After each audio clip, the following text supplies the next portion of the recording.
Hello, yeah, wrong. And, well, there's an old saying, it never rains, but it pours. Poor Huw Edwards. And new victims come forward in Wales. Now, this is such a serious allegation that I'm going to have to read this because I've applied a little journalistic rigour to it. So, Huw Edwards, another victim, has come forward. A young man's accused, young Edwards, of inappropriate behaviour towards him when he was a sixth form student.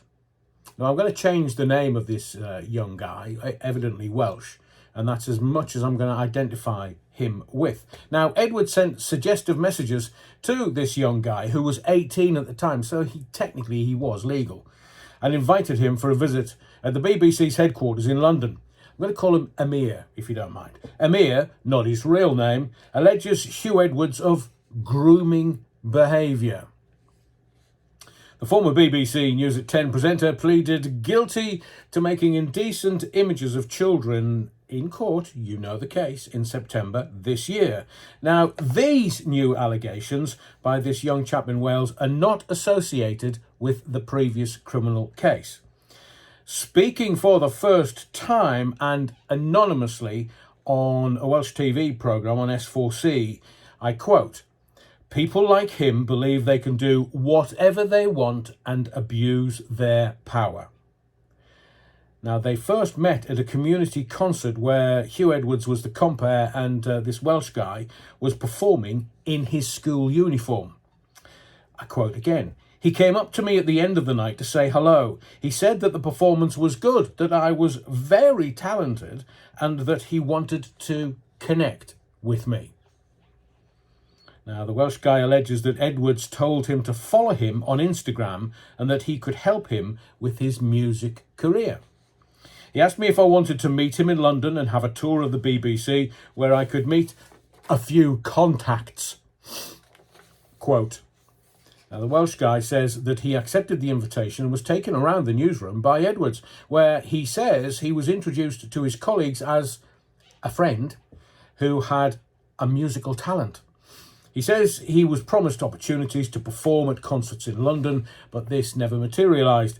And during this time, they would also speak on Instagram, a platform later revealed in Edwards' recent court case to be a forum he would use to boost his low self-esteem. In those messages, the broadcaster would often use kisses and hearts in his messages, as well as calling this Welsh guy babe and bigger boy. At the time, the Welsh chap thought that Edwards was being banterous, for want of a better word, but on reflection, he now sees their communication as inappropriate. He was trying to flirt. It was some sort of grooming communication, this Welsh chap says. After a few months, Amir said the messages between them stopped and Huw Edwards unfollowed him. "He just lost interest in me. I don't think I gave him what he was looking for," he said. "People like him think that they can do whatever they want and abuse their power. I feel very sad for the people who have been affected. Worse than me, I feel lucky in a way. It's completely disgusting." Several former colleagues of Huw Edwards confirmed that they had seen the presenter giving tours of the building to people who did not work at the BBC. However, they added that this would not have seemed inappropriate at the time.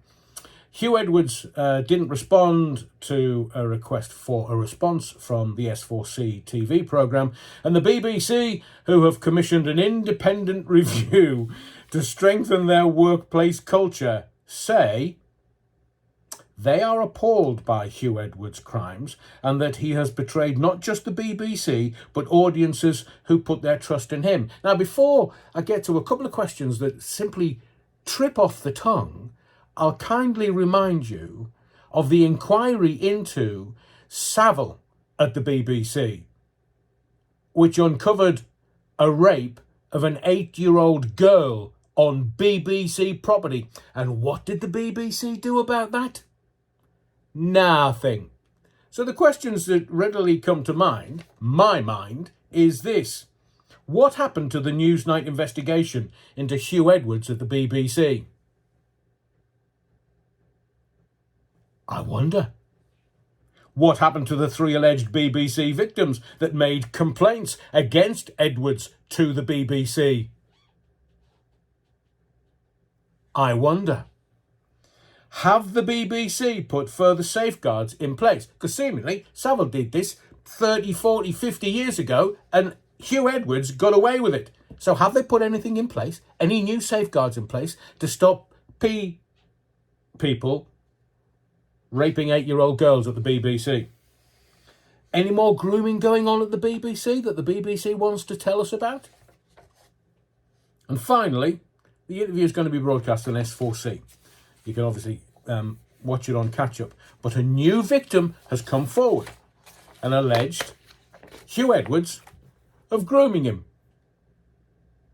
The poor BBC. And it's coming up to charter time. Not very good for them, is it? At all. My name's Adrian Allen. Thank you for the likes, the subscriptions, but most of all your indulgence. And I'll see you in the next video.